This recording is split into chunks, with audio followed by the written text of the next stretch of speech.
Ito po, halagang 10 piso lang po na pamatay damo.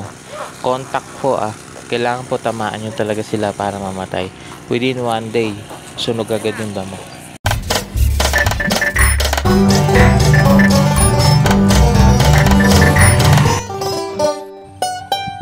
So ito po yung timplada. Kalahating tabo lang po ang ilalagay natin.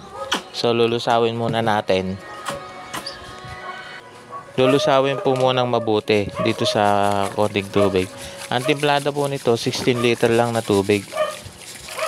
Yan lang po ang gagawin. Lusawin lang mabuti para ma-mixture siya na maayos.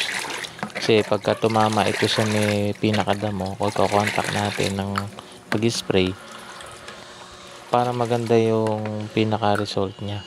Tapos hahaluan ko naman ito ng dishwashing liquid para pumakat naman doon sa pinakadahon ng ating mga i-spray ang damo. Paghahaluin lang po natin.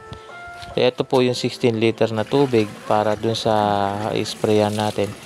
Pero ito po, maluwang po yung mapapatay niyang damo. Yun lang pong sample ang aking in-sprayan para makita natin ang resulta ng ating papatayin damo. So ayan, tingnan nyo lang po. Ayan lang po ang ginawa ko pag-i-spray. Kung ano lang po kasi ang tamaan ng ating pang-spray na to, yun lang po talaga yung mamamatay. Ibig sabihin, contact po ang magiging result nito. Kaya makikita natin kung ano yung mga tinamaan. Talaga masusunog po agad ito. Sa loob lang po ng ilang oras, makikita na agad natin na nasusunog na itong damo.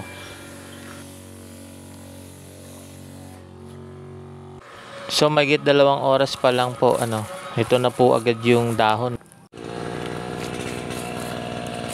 Ganito na po itsura sa loob lang po na 1 araw, sunog na po yung damo.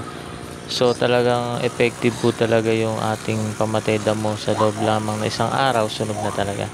So maraming po salamat. God bless. Peace out. Thank you.